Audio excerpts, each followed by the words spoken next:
কি বলবো, এটা কি দ্বীপ্রহর নাকি সকাল? এখন ঘড়ির কাঁটায় যদিও সকাল, কিন্তু আসলে আমরা তীব্র গরমের মধ্যে এই মঞ্চে উপস্থিত হয়েছি এবং আপনারা হয়েছেন। আপনাদের সবাইকে শুভকামনা জানাই। আজকের অনুষ্ঠানের সভাপতি ডক্টর মিল্টন বিশ্বাস, তিনি আমাকে আসলে এখানে এই অনুষ্ঠানে কথা বলবার জন্য আমন্ত্রণ জানিয়েছেন, তার প্রতি কৃতজ্ঞতা। উপস্থিত আছেন আরও প্রধান অতিথি হিসাবে অধ্যাপক ডক্টর হোসনে আরা বেগম, টিম কলা অনুষদ। উপস্থিত আছেন বিশেষ করে আমাদের অতিথি অধ্যাপক ডক্টর জ্যোৎস্না চট্টোপাধ্যায়, আর আরও উপস্থিত আছেন আমি আসলে আমার আর সামনে আমি দেখতে পাচ্ছি আর অনেকেই। আপনাদের সবাইকে শুভেচ্ছা জানিয়ে আমার অল্প কিছু কথা বলবো। আমি প্রথমে আমি একটা উল্টো দিক থেকে এই আলোচনাটা শুরু করতে চাই।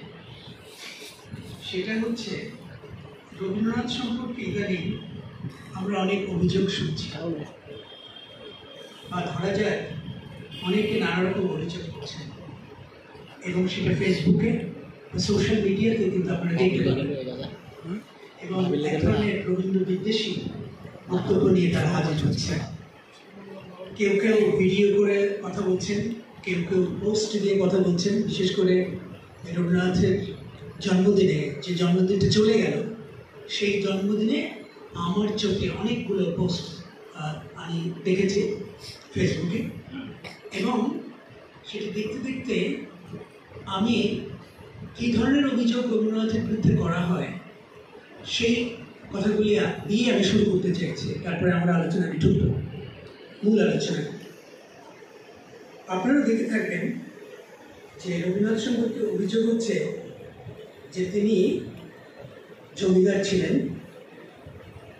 এবং সেই জন্যেই তিনি নিশ্চয়ই সেকালের জমিদারদের মতো অত্যাচারী না হলেও সামন্তবাদী জমিদার ছিলেন। অর্থাৎ তার ভিতরে খুব জমিদারি ভাব ছিল এবং প্রজাদের সঙ্গে তার দূরত্ব ছিল। এই কথাটা অনেকে বলতে চায়। দ্বিতীয় যে কথাটি বলা হয় সেটা হলো যে তিনি হিন্দু ছিলেন, যদিও হিন্দু ছিলেন না, তথ্যগত দিক থেকে তিনি তো আসলে ব্রাহ্ম ছিলেন, কিন্তু এদের ধারণা তিনি হিন্দু ছিলেন এবং হিন্দুদের কথাই বলেছেন। অর্থাৎ তিনি মুসলমান বিদ্বেষী ছিলেন, সাম্প্রদায়িক ছিলেন, এরকম বলবার চেষ্টা করেন অনেকেই। বিশেষ করে ঢাকা বিশ্ববিদ্যালয়ের প্রতিষ্ঠাটি তিনি বিরোধিতা করেছিলেন, এই কথাটি বলা হয়। তৃতীয়ত যেটা বলা হয়েছে, আমি যেটা দেখেছি, সেটা হলো তিনি ব্রিটিশদের অর্থাৎ ঔপনিবেশিক শক্তির সমর্থক ছিলেন। এমনকি ব্রিটেনের রানী ভারতে আসা উপলক্ষে প্রশস্তিমূলক একটা গান রচনা করেছেন। চতুর্থত যেটা বলা হয়, যেটা আমি দেখলাম, সেটা হলো যে তিনি বঙ্গভঙ্গের বিরোধিতা করেছেন, এবং সেই বিরোধিতা করতে গিয়ে পূর্ববঙ্গের মুসলমানদেরও তিনি বিরোধিতা করেছেন। তাদের স্বার্থ সংশ্লিষ্ট নানা বিষয়ে তিনি বিরোধিতা করেছেন। আরেকটি কথা বলা হয় যে গান ও ছোট গল্প ছাড়া তিনি ভালো কিছু লেখেন। এইরকম বক্তব্য ফেসবুকে কিন্তু এসেছে বা সোশ্যাল মিডিয়াতে এসেছে, এবং অনেকেই এটা বিশ্বাসও করে। এমনকি শিক্ষিত বিশ্ববিদ্যালয়ের অধ্যাপকদের আমি দেখেছি, যারা বাংলা বিভাগে আছে তাদেরকে আমি একটু ব্যতিক্রম বলবো, কিন্তু এর বাইরে অন্য বিভাগের যারা শিক্ষক, কলেজের যারা শিক্ষক, তাদের ধারণা রবীন্দ্রনাথ এমনই ছিলেন। বিশেষ করে একটি অভিযোগ হাস্যকর এবং মারাত্মক, সেটা হচ্ছে রবীন্দ্রনাথ নজরুল লেখা চুরি করে তিনি নোবেল পেয়েছেন। এইরকম বক্তব্য রাখা হয়, এবং শুধু রাখা হয় না, সেই কথাগুলো খুব জোরের সঙ্গে বলা হয়। এবং আমি কালকে একটা পোস্টে দেখলাম, সেখানে বলা হচ্ছে নজরুলকে পাগল করে দেওয়া হয়েছে বা অপ্রকৃতস্থ করে দেওয়া হয়েছে ধুতুরার বিষ খেয়ে। তাহলে বুঝুন, রবীন্দ্রনাথ যখন নোবেল পান 1913 সালে, নজরুলের বয়স তখন 14 বছর। তার মানে কি 12, 11, 10 বছরে তিনি তিনি এমন লেখা লিখেছেন যে যার জন্য নোবেল পুরস্কার পেতে পারতেন, এবং সেগুলো রবীন্দ্রনাথ চুরি করেছেন। একেবারেই হাস্যকর নয়? যার বয়স 14 বছর আর তিনি নোবেল পাচ্ছেন। তাহলে দেখা যাচ্ছে যে আমি এই কথাগুলো কেন তুললাম এই কারণে যে প্রথমত একটা দিকে মনে রাখতে হবে যে রবীন্দ্রনাথকে আমাদের খুব ভালো মতো বুঝতে হবে, এবং বোঝার জন্য যেটা দরকার সেটা হচ্ছে, জ্যোৎস্না চট্টোপাধ্যায় কিন্তু বলেছেন এই কথাটা, সেটা হচ্ছে রবীন্দ্রনাথের জীবনী খুব ভালো মতো পড়া দরকার। তা না হলে কিন্তু রবীন্দ্রনাথকে বোঝা যাবে না।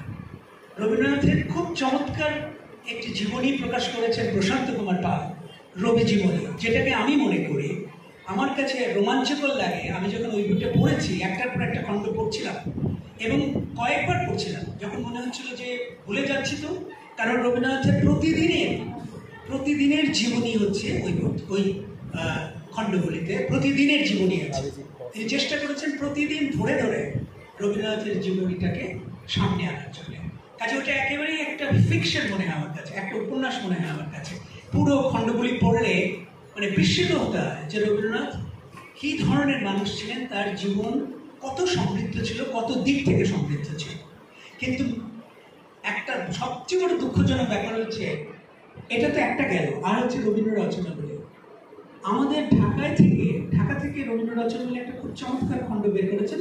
দুটো প্রকাশনা খুবই ভালো রবীন্দ্র রচনাগুলির। একটি হচ্ছে পাঠক সমাবেশ, আরেকটি হচ্ছে ঐতিহ্যটা হচ্ছে সময়ক্রম ধরে ধরে রচনাগুলিকে সন্নিবিষ্ট করে খণ্ডগুলি প্রকাশ করা হয়েছে। অর্থাৎ সময়ক্রম ধরে রবীন্দ্রনাথের রচনাগুলি সেখানে সন্নিবিষ্ট আছে সেই খণ্ডগুলিতে। এটা ঐতিহ্যের প্রকাশনা। আর পাঠক সমাবেশের আছে অনেকটা বিশ্বভারতীর যে বেরিয়েছিল, রবীন্দ্র রচনাগুলি বেরিয়েছিল, বা পশ্চিমবঙ্গ সরকার যেটা বের করেছিল, অনেকটা সেই রকম। অর্থাৎ সেখানে একই সময়ে রবীন্দ্রনাথের গল্প, উপন্যাস, প্রবন্ধ, কবিতা এইগুলোকে খণ্ডে খণ্ডে বিন্যস্ত করে প্রকাশ করেছে পাঠক সমাবেশ। এবং সেই খণ্ডের সংখ্যা কিন্তু 25টি খণ্ড, তার মধ্যে একটি খণ্ড সম্পূর্ণ ইংরেজিতে, আর সবগুলো বাংলায় চিঠিপত্র সহ। চিঠিপত্রের কথা বলছিলেন জ্যোৎস্না চট্টোপাধ্যায়। আমিও ওনাকে জানাতে চাই যে আমি উদ্ধার করেছি রবীন্দ্রনাথের 10টি অগ্রন্থিত চিঠি। 10টি অগ্রন্থিত চিঠি আমার কাছেই আছে, যেটা এখন পর্যন্ত কোনো সংকলনে অন্তর্ভুক্ত হয়নি, মানে ছাপাই হয়নি গ্রন্থে, কিন্তু বিভিন্ন সময় তিনি লিখেছেন। এবং সেই চিঠিগুলি খুবই গুরুত্বপূর্ণ কিছু চিঠি আছে। যেমন তিনি লিখছেন যখন শিলাইদহে তার জমিদারের কর্তৃত্ব বা জমিদারি দেখাশোনা করতেন যিনি, রবীন্দ্রনাথ তাকে লিখছেন চিঠি কলকাতা থেকে, শান্তিনিকেতন থেকে, কি করতে হবে না করতে হবে, প্রজাদের সঙ্গে তার কীরকম ব্যবহার করতে হবে। এবং রবীন্দ্রনাথ বারবার বলছেন, একটা চিঠিতে আছে, সেটা কিন্তু কোনো গ্রন্থে নেই, বারবার বলছেন যে প্রজাদের সঙ্গে তোমার এমন ব্যবহার করতে হবে যেন প্রজারা তোমার প্রতি বিরূপ না হয়। মানে অনেক গুরুত্বপূর্ণ কথা। কিন্তু জমিদার, যেটা বলছিলাম যে খণ্ডন করার কথা, যে রবীন্দ্রনাথ সম্পর্কে যেমন বলা হয় তিনি সামন্তবাদী জমিদার ছিলেন, কিন্তু আমরা যদি দেখি, এই চিঠি দেখি, এমনকি যদি শ্রীনিকেতন উপলক্ষে তিনি যে বক্তৃতাটা করছিলেন তার শ্রীনিকেতন প্রতিষ্ঠার সময়ে শান্তিনিকেতনের কর্মীদের সামনে, সেখানে কিন্তু পরিষ্কারভাবে বলা আছে যে তিনি প্রজাদের সঙ্গে তার ব্যবহারটা কেমন ছিল, এবং সেখানে কোনো সামন্তবাদী জমিদার হিসেবে তাকে পাওয়া যায় না। ওইভাবে তাকে কিছুতেই চিহ্নিত করা যাবে না যদি কেউ শ্রীনিকেতনের যে প্রতিষ্ঠা উপলক্ষে যে বক্তৃতাটা করেছিলেন তার শান্তিনিকেতনের কর্মীদের উদ্দেশ্যে, যেটা অনুলিখন হয়ে পরে প্রকাশিত হয়েছে, সেটাও যদি পড়া যায়, তাহলেও দেখবেন যে রবীন্দ্রনাথকে কিছুতেই বলা যাবে না যে তিনি সামন্তবাদী জমিদারদের মতো, আগের জমিদারদের মতো, বা পূর্ববঙ্গের যে সমস্ত অন্য জমিদাররা ছিলেন সেকালে তাদের মতো আচার আচরণ করেছেন প্রজাদের সঙ্গে, একেবারেই নয়। এইখানে একটি কথা উল্লেখ করি, যেটা প্রশান্ত কুমার পাল উল্লেখ করেছেন, যে রবীন্দ্রনাথ একটা ডিড করে গিয়েছিলেন। দুটো ডিড আছে রবীন্দ্রনাথের, তার সম্পত্তির দুটো দলিল আছে। একটি দলিলে প্রথম তিনি যেটা করেন, সেখানে দেখা যাচ্ছিল যে ছেলে রবীন্দ্রনাথ কিংবা পুত্রবধূ কিংবা মেয়ে এদেরকে সম্পত্তি বেশি দিচ্ছেন। কিন্তু আরেকটি ডিড তিনি কিছুকাল পরে করেন, সেখানে কিন্তু আর দিচ্ছেন না।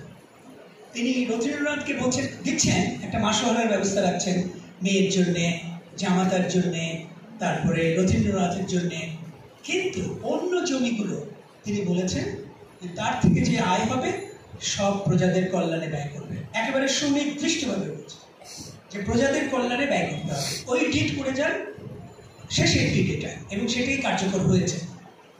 তো সেখানে আমি বলছিলাম যে এই যে, এবং আরেকটা কথা যেমন বলা হয় তিনি হিন্দু ছিলেন এবং তিনি হিন্দুদের পক্ষ টেনেছেন এবং মুসলমান বিদ্বেষী ছিলেন।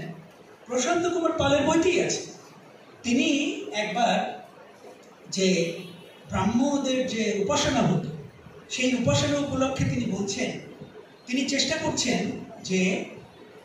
করেছেন কারণ বিরোধিতা ছিল, সেটা হলো একজন বর্ণবাদের দিক থেকে নিম্নবর্ণের কাউকে, মানে কায়স্থ কাউকে উপাসনার প্রধান করতে চাইছেন। এবং সেখানে বলছেন আমি কিছুতেই এটা মেনে নেব না, এই বর্ণবাদের ব্যাপারটি একেবারে সরাসরি বলছে, কিছুতেই আমি মেনে নেব না আমার জীবনে। আমি চাইব যে এইরকম অন্য বর্ণের যারা ব্রাহ্মণ নয় তারাও যেন উপাসনার নেতৃত্ব দেয়। তাহলে কিন্তু একেবারে পরিষ্কার বোঝা যায় যে রবীন্দ্রনাথ কিন্তু বর্ণবাদীও ছিলেন না, এবং ব্রাহ্মণদের উপর বা ব্রাহ্মণ্যদের উপর তার যে একটা অনুরাগ ছিল বা তিনি তাদেরকেই শুধু গুরুত্ব দিতেন, এটা কিছুতেই বলা যাবে না। এরপরে আমি যে কথাটা বলতে চাচ্ছি যে ব্রিটিশদের অর্থাৎ ঔপনিবেশিক শক্তির সমর্থক ছিলেন, এইখানে আমি একটা গ্রন্থের কথা উল্লেখ করব, সেটা হলো পার্থ চট্টোপাধ্যায়ের। আপনারা হয়তো জানেন যে পার্থ চট্টোপাধ্যায় আমাদের এই ভারতীয় ইতিহাসের একজন খুব গুরুত্বপূর্ণ ঐতিহাসিক। পার্থ চট্টোপাধ্যায়, দীপেশ চক্রবর্তী, আশিস নন্দী, এরা কিন্তু রবীন্দ্রনাথকে নানাভাবে দেখার চেষ্টা করেছেন। এবং সেইখানে পার্থ চট্টোপাধ্যায় যে বইটি derivative discourse, nationalism and the derivative discourse, এইরকম নামে একটা বই আছে, আমি নামটা ভুলে গেছি। সেইখানে তিনি বঙ্কিমচন্দ্রের উপর আলোচনা করছেন এবং সেই প্রসঙ্গে যখন রবীন্দ্রনাথের কথা আসছে সেখানে তিনি একটা খুব গুরুত্বপূর্ণ কথা বলেছেন। আমি আমার একটা বইতেও সেই কথাটা উল্লেখ করেছি। আমার এই বইটার নাম হচ্ছে রবীন্দ্রনাথ একটি প্রাচ্যবাদী ও উত্তর উপনিবেশবাদী পাঠ, মানে ওরিয়েন্টালিজম অ্যান্ড পোস্ট কলোনিয়ালিজম, এই দুটো বিষয়ের উপর গুরুত্ব দিয়ে আমি বইটা লিখেছি। সেখানে আমি উল্লেখ করেছি পার্থের কথাটা। পার্থ একটা জিনিস গুরুত্বপূর্ণ কথা বলেছে যে অনেকেই জানেনও, সেটা হলো যে রবীন্দ্রনাথের জীবনে 3টে পর্ব আছে, মানে তার চিন্তা, চেতনা, ভাবনা প্রকাশের 3টে ধাপ আছে, 3টে পর্ব আছে। প্রথম পর্বে হ্যাঁ তার ব্রিটিশদের প্রতি বা উপনিবেশ শক্তির প্রতি শুধুমাত্র তাদের কল্যাণমূলক ভাবনার জন্যে তিনি সমর্থন করেছেন আংশিকভাবে। মধ্য পর্বে এসে তিনি কিন্তু দ্বিধান্বিত হয়েছে যে কতটুকু তিনি সমর্থন করবেন, কতটুকু করবেন না, সেই চিন্তাগুলো তার মধ্যে কাজ করছে, এই ডিসকোর্সটা আসছে। কিন্তু শেষ দিকে এসে তিনি একেবারে পরিষ্কার বলছেন যে না, ঔপনিবেশিক শক্তির কোনো প্রয়োজন নেই এবং তাদের বিরোধিতা করতে হবে এবং ভারতবর্ষের স্বাধীনতার প্রয়োজন আছে, এবং সেটা তিনি খুব জোরের সঙ্গে বলছেন। সেটা যদি আপনারা সভ্যতার সংকট পড়েন কিংবা শেষ যে তার যে গদ্য লেখাটা, যেটা হ্যাঁ মানে সেই লেখাটির মধ্যেও কিন্তু মানে শেষ সূত্রটা যেটা, তার মধ্যেও কিন্তু পরিষ্কার বলা আছে যে এই ভারতবর্ষের নতুন এই প্রাচ্য থেকে পূর্ব থেকে এমন কোনো নেতা আসবেন অথবা এমন কেউ আসবেন যিনি এই প্রাচ্যের যা কিছু আছে তাকে ধারণ করবেন এবং ব্রিটিশ বিরোধিতা বা ঔপনিবেশিক বিরোধিতা সরাসরি এরকম শব্দ ব্যবহার করেননি, কিন্তু তাদেরকে যে বিরোধিতা করে একটা নতুন কিছু দান করাবেন, নতুন ভাবনা এবং চিন্তার ভিতরে অগ্রসর হবে এই পূর্ববঙ্গ বা বাংলাদেশ, সে কথা কিন্তু তিনি বলছেন। কাজে এই 3টে পর্ব অনেকে মনে রাখে না। আমি যারা ছাত্রছাত্রী আছে তাদেরকে একটু বলবো যে রবীন্দ্রনাথের প্রথম পর্যায়ে যদি কেউ নিয়ে আলোচনা করে তাহলে রবীন্দ্রনাথকে বলা যাবে যে হ্যাঁ তিনি ব্রিটিশদের কিছু সমর্থন করেছেন, কিন্তু মাঝ পর্যায়ে পড়তে হবে যেখানে তাকে বোঝা যাবে যে তিনি দ্বিধান্বিত এবং ঝোঁকটা ক্রমশ ওই ঔপনিবেশিক বিরোধিতার দিকে চলে যাচ্ছে, যেটা আমি আমার এই বইতে 4-5টা প্রবন্ধে এটা বলার চেষ্টা করেছি এই বইতে। আর শেষ দিকে তো বিরোধিতাই করেছে। তাই রবীন্দ্রনাথ কিন্তু ওই সমুদ্রের মতো, আমি এখন কোন জায়গা থেকে কতটুকু নেব, আমি যদি তার প্রথম দিকের কিছু নেই তাহলে একরকম বলা যাবে, দ্বিতীয় মাঝখানে যদি কিছু নেই মাঝখান থেকে তার রচনার থেকে তাহলে আর এক রকম বলা যাবে, আর শেষ দিকে যদি নেই তাহলে কিন্তু ঠিক বলা হবে। রবীন্দ্রনাথ নিজেই বলেছেন এক জায়গায়, আমি যেটা স্মরণ করতে পারছি, তিনি বলেছেন যে কাউকে যদি কারোর লেখা বা চিন্তাকে যদি ধারণ করতে হয়, বুঝতে হয়, তাহলে শুরু থেকে শেষ পর্যন্ত দেখতে হবে। এবং তিনি সতর্ক করে দিচ্ছেন এ ব্যাপারে যে আমাকেও অনেকে যেভাবে ব্যাখ্যা করে তাদের ব্যাখ্যার মধ্যেও কিন্তু সমস্যা থেকে যায় ওইখানে, যদি তারা সামগ্রিকভাবে আমাকে না বোঝার চেষ্টা করে, অর্থাৎ আমার সমগ্র রচনাগুলিকে নিয়ে যদি তারা আলোচনা না করেন, ব্যাখ্যা না করেন, তাহলে কিন্তু আমাকে বোঝা যাবে না।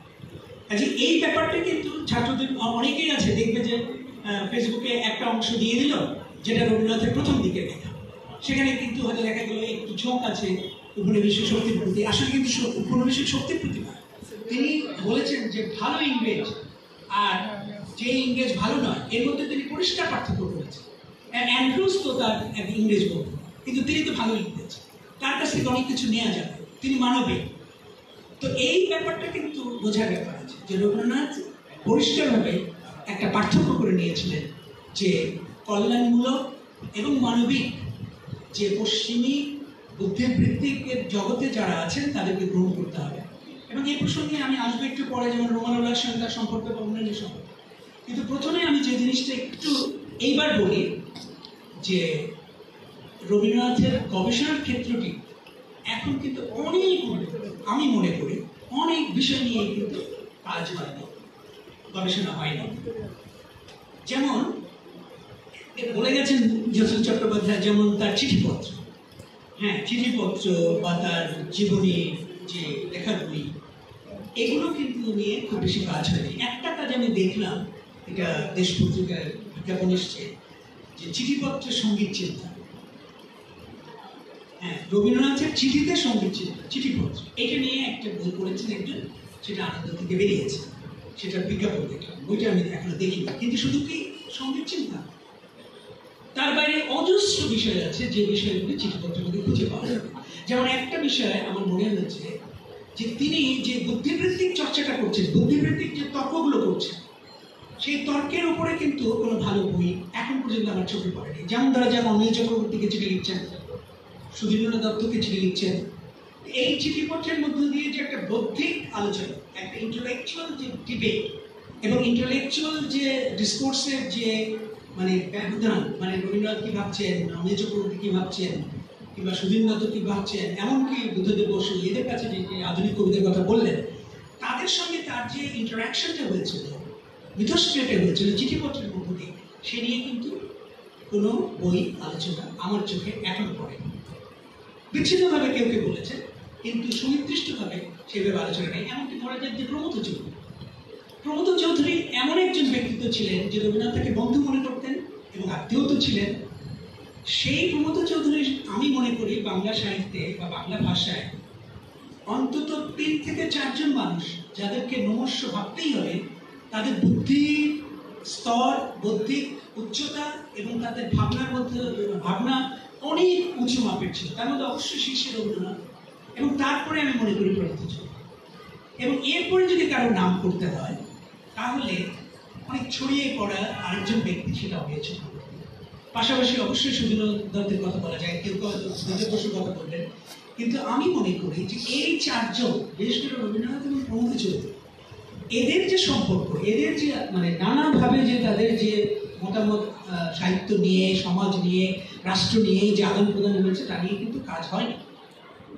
এটা একটা দিক। আরেকটা হচ্ছে যে ওই যে সঙ্গীত চিন্তা যেমন একজন করেছেন, সেরকম পারিবারিক চিন্তা, ধরা যায় পারিবারিক সম্পর্কের বিষয়গুলি কিন্তু চিঠিপত্রে আছে, খুব ভালোভাবে আছে। আপনারা জানেন যে রবীন্দ্রনাথ সবচেয়ে বেশি চিঠি লিখেছিলেন যাকে, তিনি হচ্ছেন নির্মলচন্দ্র মহল্লাবিশ। সবচেয়ে বেশি চিঠি কিন্তু তিনি তাকে লিখেছেন। তারপরে তিনি যাকে চিঠি লিখেছেন সবচেয়ে বেশি তিনি রানা মুখোপাধ্যায়। তো নির্মলচন্দ্র মহল্লাবিশের সঙ্গে রবীন্দ্রনাথের যে চিঠিপত্রগুলি 500-র উপরে চিঠি, তার মানে বোঝা যায় যে দুইজনই, মানে নির্মলচন্দ্র মহল্লাবিশকে যদি 500টা চিঠি রবীন্দ্রনাথ লিখে থাকেন 500-র উপরে, তাহলে তিনিও তাই লিখেছেন। তাহলে এই দুজনের চিঠিপত্রের মধ্যে তাদের কি ধরনের ভাবনা প্রকাশ পেয়েছিল সেই সময়, সেই এবং কি ধরনের বিষয়ে আলোচনা করেছিলেন, তা নিয়ে তো বই নেই, তা নিয়ে তো কোনো গবেষণা নেই। আমি অন্তত আমার চোখে পড়েনি। রানু মুখোপাধ্যায়ের সঙ্গে কিছু সসি বই, কিছু বলা যেতে পারে যে জনপ্রিয় করে তুলবার কিছু বই লেখা হয়েছে, সেটা সুনীল মুখোপাধ্যায় লিখেছেন, তারপরে রঞ্জন লিখেছেন, এরা লিখেছেন, কিন্তু তার কতটুকু সত্যি নয় তা নিয়ে কিন্তু প্রশ্ন আছে এবং ব্যাপকভাবে এই নিয়ে একটা লেখা আমি পড়েছিলাম নিত্যপ্রিয় প্রশ্নে।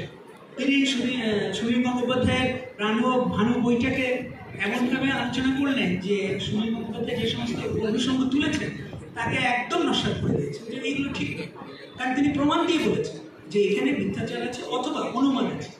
তো অনুমানের উপর তো এটা হয় না। আপনারা লক্ষ্য করেছেন কিনা জানি না, রানু মুখোপাধ্যায়কে যে চিঠিগুলো রবীন্দ্রনাথ লিখেছিলেন সেই চিঠিগুলো কিন্তু রবীন্দ্রনাথের চিঠিপত্রের খণ্ডের মধ্যে আছে, কিন্তু নেই কোনটা রানুর লেখা চিঠি রবীন্দ্রনাথ।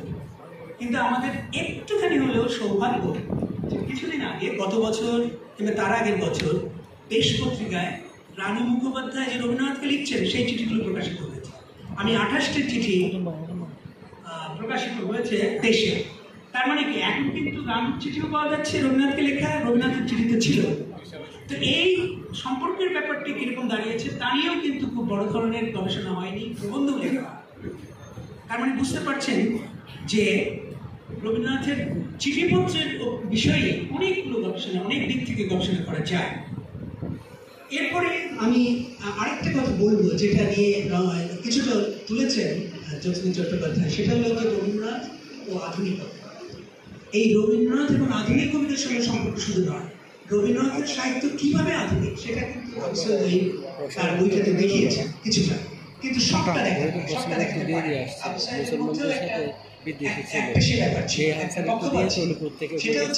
অমঙ্গল এবং মঙ্গলের মধ্যে যে পার্থক্য, সেখানে তিনি একটা দিন বলতে চেয়েছেন রবীন্দ্রনাথ অমঙ্গলেরও কথা বলেছেন, কিন্তু সংঘর্ষ করে বোঝা যায় তিনি কিন্তু বলছেন যে আধুনিকতার দুটো দিক আছে।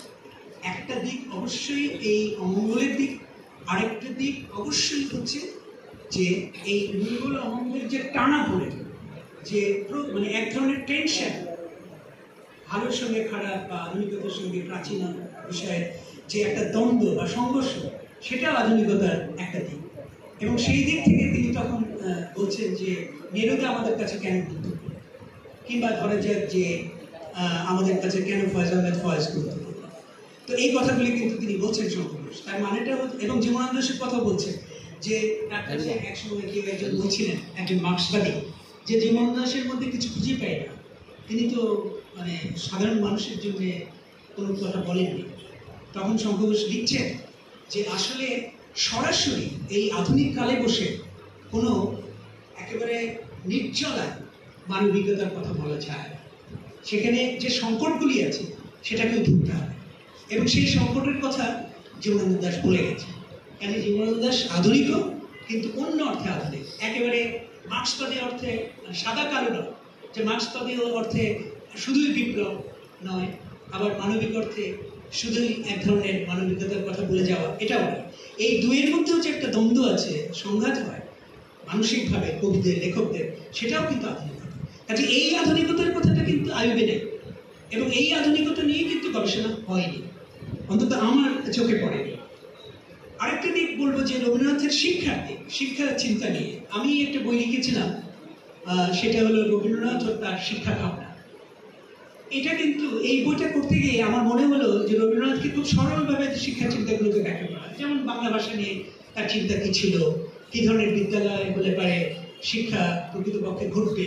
শান্তিনিকেতনে তিনি যখন ব্রহ্মচর্য আশ্রম করছিলেন, পরে যখন বিশ্বভারতীগুলো, সেখানে খুব সরলভাবে দেখা হয়, খুব মানে কম্পার্টমেন্টালাইজেশন করা হয়, খুব ভাগ করা হয় খুব স্পষ্টভাবে, যে হ্যাঁ এখানে তার মানে ভাষা সংক্রান্ত চিন্তা, এখানে তার শিক্ষা ব্যবস্থাপনা সংক্রান্ত চিন্তা, এইভাবে দেখা হয়। কিন্তু আমি যখন গবেষণাটা করি তখন আমার মনে হয়েছে এইভাবে হবে না, রবীন্দ্রনাথের জীবন থেকে উঠে আসতে হবে, তার জীবনের ভেতর দিয়ে তিনি শিক্ষা চিন্তাটাকে কীভাবে দেখেছেন সেটা দেখতে হবে। আমি তখন সেইভাবে এই বইটা লিখি। সেই জন্যে এখানে প্রথমেই আমি বলেছি যে রবীন্দ্রনাথ তার সমকালীন প্রেক্ষাপট, রবীন্দ্রনাথের জন্ম, সমকালীন প্রেক্ষাপট এবং সমকালীন শিক্ষা ব্যবস্থাটা কী ছিল, এই বিষয়ে কিন্তু খুব বেশি লেখা পাওয়া যায় না, এটা আমি করেছি। এবং তারপরে আমি ঢুকেছি তার ব্রহ্মচর্যাশ্রম, শ্রীনিকেতন, শান্তিনিকেতন, এই প্রতিষ্ঠানগুলিতে তিনি কীভাবে গড়ে তুলেছিলেন। তো এই শিক্ষা চিন্তার দিক থেকেও যদি দেখি তাহলে দেখবো আরেকটা জিনিস আমি করেছি, খুব সামান্য লিখেছি কিন্তু বড় ধরনের গবেষণা হতে পারে। সেটা হচ্ছে ধরা যায় যে পাশ্চাত্যের যে শিক্ষাবিদ ছিলেন, যেমন ডিউই ছিলেন, তারপরে পেটসালোসি ছিলেন, মন্তেসরি ছিলেন, এদের শিক্ষা চিন্তার দ্বারাও কিন্তু রবীন্দ্রনাথ আলোকিত হয়েছে। এবং সেটা কিভাবে হয়েছে, তার এই প্রতিষ্ঠানগুলোতে কিভাবে তার প্রতিফলন ঘটেছে, এই নিয়ে বড় কোনো গবেষণা হয়। অর্থাৎ পাশ্চাত্য শিক্ষা চিন্তার আলোকেও কিন্তু রবীন্দ্রনাথকে শিক্ষা চিন্তাকে দেখা যেতে পারে। আমি একটা চ্যাপ্টার লিখেছি খুব ছোট, কিন্তু এটা একটা গবেষণাই হতে পারে বড় ধরনের। তো এই দিকগুলো কিন্তু রবীন্দ্রনাথের এখনো সেইভাবে অনাবিষ্কৃত রয়ে গেছে। আরেকটা জিনিস হচ্ছে যে রবীন্দ্রনাথের গান কিন্তু মানে একটা বিশাল ভাণ্ডার, তার চিন্তার, তার অনুভূতি প্রকাশের এই সব দিক থেকে কিন্তু খুব গুরুত্বপূর্ণ। এবং আমি দুদিন আগেই পড়ছিলাম ইন্দিরা দেবীর সেই বইটি স্মৃতিচারণমূলক, তার সঙ্গীত স্মৃতি, তার কাকার সঙ্গে, রবি কাকার সঙ্গে তার যে কী ধরনের কীভাবে তাকে উদ্বুদ্ধ করেছে গানে, বা রবিকা কী ধরনের গান লিখতেন, কী ধরনের গান শুরু করতেন, তার চমৎকার বর্ণনা আছে একটা অধ্যায় ইন্দিরা দেবীর স্মৃতিচারণে। সেইখানে আমি দেখতে পেলাম, এবং আমি পড়ছিলাম আর বিস্মিত হচ্ছিলাম, উনি বারবার বলছেন রবিকা এই স্কটল্যান্ডের একটা গানের সুর, ওখানকার ইংল্যান্ডের একটা গানের সুর, ইটালীয় সঙ্গীতের একটা সুর বা কোনো কথা, এগুলো তিনি কিন্তু নিজে আবার একটা ট্রান্সক্রিয়েট করছেন, তার গানের ভিতরে নিয়ে আসছেন। পিয়ানো বাজাচ্ছে, রবীন্দ্রনাথের কিন্তু বাজনার প্রতি কোনো আকর্ষণ ছিল, সেটা ইন্দিরা দেবী বলছেন যে তিনি যন্ত্র বাজাতে খুব পছন্দ করতেন, কিন্তু গান পছন্দ করতেন, বিভিন্ন বিদেশি গান, এবং সেগুলোকে তিনি কতটা অনেকটা বলা যেতে পারে যে বঙ্গীকরণ করা যেতে পারে। এখানে মনে রাখা দরকার যে ট্রান্সক্রিয়েশন বা এই ধরনের অ্যাডাপ্টেশন বা এই ধরনের মানে গ্রহণ করা এবং স্বীকরণ করে, সেটা কিন্তু একটা স্বীকৃত ব্যাপার সাহিত্যে এবং সংস্কৃতিতে। রবীন্দ্রনাথ সেটা করেছেন। কিন্তু এই যে পাশ্চাত্যের সঙ্গীত চিন্তা তার, বা সঙ্গীত ভাবনা, বা তার যে কর্মতৎপরতা ছিল গানকে ঘিরে, পাশ্চাত্যের গানকে ঘিরে বাংলা গান তিনি যখন লিখছেন, সেই বিষয় নিয়েও কিন্তু, সেই দিক নিয়েও কিন্তু ভালো গবেষণা আমি দেখি। কাজে এটাও কিন্তু একটা অনাবিষ্কৃত দিক রয়ে গেছে। আরেকটা ব্যাপার হচ্ছে রবীন্দ্রনাথের অনুবাদ। রবীন্দ্রনাথ কিন্তু অনুবাদ নিজে যেমন করেছেন, তার অনুবাদ অন্যেরা করেছে, এবং সেই অনুবাদের ব্যাপারটি নিয়ে আমি একটি মাত্র বই দেখেছি, সেটা শ্রীকুমার শিকদারের অনুবাদের উপরে একটা ছোট্ট বই আছে, কিন্তু ব্যাপকভাবে সেইভাবে আলোচনা নেই। দুই দিক থেকে হওয়া উচিত। একটা হচ্ছে রবীন্দ্রনাথ কি অনুবাদ করেছেন, এবং রবীন্দ্রনাথের লেখা অন্যেরা কি অনুবাদ করেছে, তার ঘরে বাইরে যে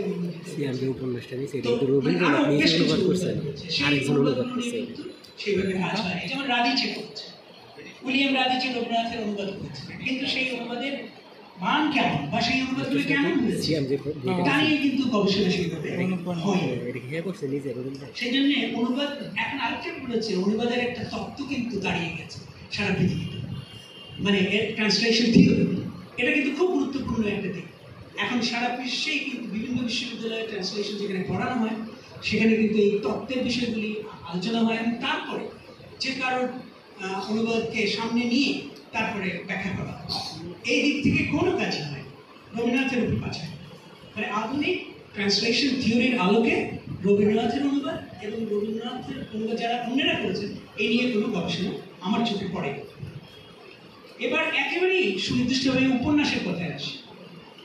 উপন্যাস বিষয়ে অনেকেই লিখেছেন, শ্রীকুমার শিকদার লিখেছেন, তারপরে শরৎ বন্দ্যোপাধ্যায় লিখেছেন, আমাদের সৈয়দ আকরাম হোসেন লিখেছেন, এবং রীতিমতো গবেষণা আছে। সৈয়দ আকরাম হোসেনের একটা বই তো আছে, যেটা বাংলাদেশে অনেকেই জানেন। সেই বইটা সম্পর্কে যারা বাংলা বিভাগে পড়েছেন তারা তো নিশ্চয়ই এই বইটা পড়েছেন মনে করে। কিন্তু কাজটা অবশ্যই গুরুত্বপূর্ণ, কিন্তু তারপরে আমার মনে হচ্ছে আর অনেক কিছু রবীন্দ্রনাথের উপন্যাস সম্পর্কে আলোচনা অপেক্ষা রাখে, আর অনেক কিছুই অপেক্ষা রাখে। যেমন আমি বলি যে নরনারীর যে বিচিত্র সম্পর্ক তার উপন্যাসগুলিতে আছে, আলাদাভাবে কিন্তু সেটা দেখা যায়। আলাদাভাবে বলছে, উপন্যাস ধরে ধরে নয়, একেবারে সবগুলো উপন্যাসের মধ্যে যে নরনারীর বিচিত্র যে সম্পর্ক সেটা কিন্তু দেখা যায়। বিশেষ করে আধুনিক সাইকোঅ্যানালিসিস বা মনোসমীক্ষণ তত্ত্ব, যেটা খুবই গুরুত্বপূর্ণ একটা দিক, যে মানবিক সম্পর্ক বোঝার জন্য মডার্ন যে সাইকোঅ্যানালিসিস অথবা মনোসমীক্ষণ যে তত্ত্বটা আছে, সেই তত্ত্বটা কিন্তু খুব গুরুত্বপূর্ণ একটা ব্যাপার মানবিক সম্পর্ককে বোঝার জন্য। সেই আলোকে কিন্তু আমি কোনো বই, কোনো গবেষণা দেখিনি। এবং কিছুটা কাজ করেছেন আশিস নন্দী, আমি আসবো একটু পরে। কিন্তু একেবারে সুনির্দিষ্টভাবে রবীন্দ্রনাথের এই যে তার যে মানে উপন্যাস, তো এই উপন্যাস তো তাই যেখানে মানবিক সম্পর্কের একটা টানাপোড়েন বা সংঘাত সংঘর্ষ সেটাই কিন্তু বড় করে দেখা হয়। কিন্তু এই মনুসমীকরণের আলোকে সেটা সেই ধরনের কোনো গবেষণা হয়। আর সরলভাবে যদি বলি, যেমন তার উপন্যাসে যে জাতীয়তাবাদী চিন্তা আছে বা আধুনিকতার যে চিন্তা আছে, যেটা শেষের ভূমিকায় আছে, কিংবা উপন্যাসের যে নতুন ধরন, কারণ রবীন্দ্রনাথ কিন্তু নতুন ধরনের একটা উপন্যাস নিয়ে হাজির হয়েছে, সেই ধরনটা একেবারেই হচ্ছে ইন্টেলেকচুয়াল নভেল। যদি খুব সংক্ষেপে বলি, সেটা হচ্ছে বৌদ্ধিক বা বুদ্ধিবৃত্তিক দিক থেকে তার উপন্যাসগুলি লেখা, মানে সরল গল্প নয়, যেটা বঙ্কিমচন্দ্রে পাই। বঙ্কিমচন্দ্র থেকে সরে আসছেন কিভাবে? তিনি যখন বৌদ্ধিক দিকটাকে গুরুত্ব দিচ্ছেন, তখন তার উপন্যাস আলাদা হয়ে যাচ্ছে। সেটা গোড়াতেই হোক, কিংবা চোখের বালিতেই হোক, কিংবা ধরা যায় যে তার পরবর্তী শেষের কবিতাই হোক, বা যে কোনো উপন্যাস হোক, তার উপন্যাসগুলো কিন্তু দেখতে হবে একটা ইন্টেলেকচুয়াল বৌদ্ধিক চিন্তার দিক থেকে। সেখানে সরল পারিবারিক সম্পর্কই শুরু করা না। তো এটাও কিন্তু এই দিক থেকেও কিন্তু খুব বেশি গবেষণা হয়নি, যে এই যে বুদ্ধি নির্ভর বা মননির্ভর যে উপন্যাসগুলো লিখছেন, তার স্বরূপ কি, কীভাবে সেটা মননির্ভর হয়েছে, তার আলোচনা কিন্তু আমরা পাই না। আরেকটা জিনিস বলবো, সেটা আমাদের এখানে আপনাদের বিভাগীয় প্রধান বিশেষ উপস্থিত আছেন, তিনি সাবঅর্ডার নিয়ে কাজ করেছেন, তার পিএইচডি গবেষণার বিষয়টা তাই ছিল।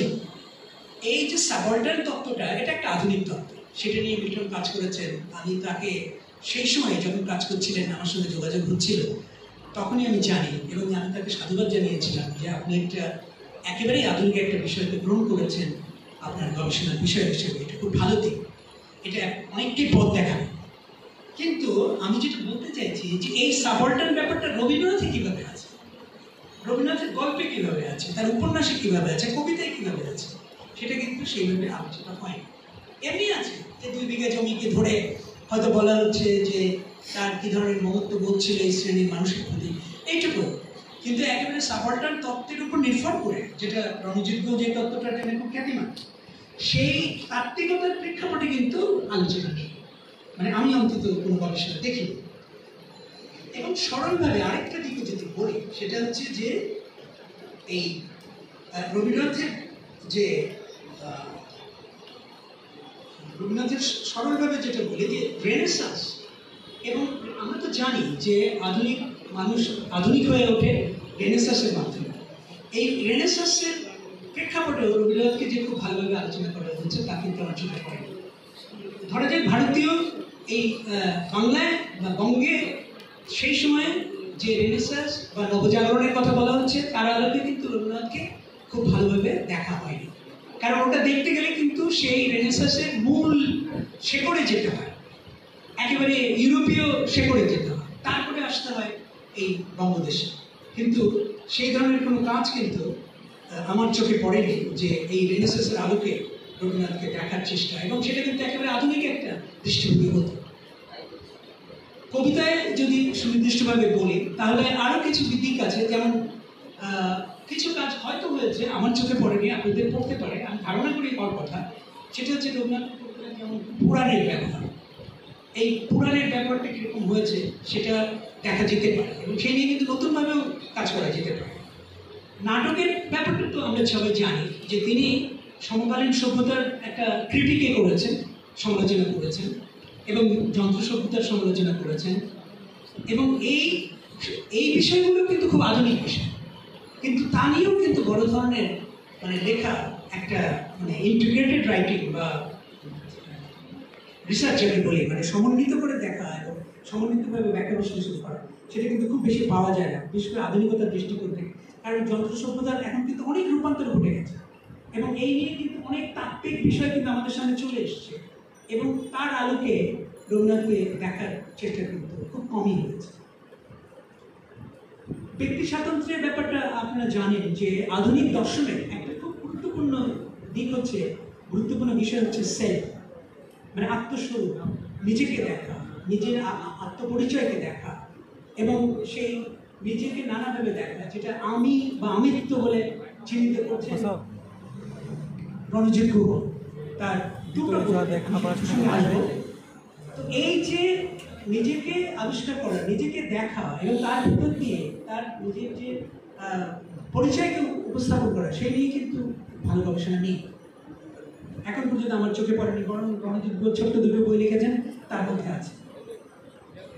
এরপরে যেটা বলতে চাচ্ছি যে পারিবারিক কাঠামো মধ্যে তার যে রচনাগুলিকে যদি পারিবারিক কাঠামো, পারিবারিক সম্পর্ককে দেখা হয়, তাহলে কিন্তু আরেকভাবে রবীন্দ্রনাথকে দেখা যায়। এখানে একটা কথা বলি যে ইন্ডিয়ান মিডল ক্লাস, এটা কিন্তু একটা গুরুত্বপূর্ণ দিক। আমরা শুধুমাত্র পারিবারিক সম্পর্ক ওইভাবে দেখলে হবে না। যেমন ইন্ডিয়ান মিডল ক্লাসের যে রাইজ হচ্ছিল বা যে উত্থান হচ্ছিল, ইন্ডিয়ান মিডল ক্লাসের যে 19th সেঞ্চুরি যে ইন্ডিয়ান মিডল ক্লাস আমরা পাচ্ছি, এবং তার ভিতরে এই বঙ্গদেশে ইন্ডিয়ান কলকাতাকে কেন্দ্র করে যে মিডল ক্লাসের উদ্ভব হচ্ছিল, একটা মার্কেটাইল সমাজ থেকে বা একটা বাণিজ্য ভিত্তিক সমাজ থেকে শিল্পভিত্তিক সমাজের দিকে যাচ্ছে।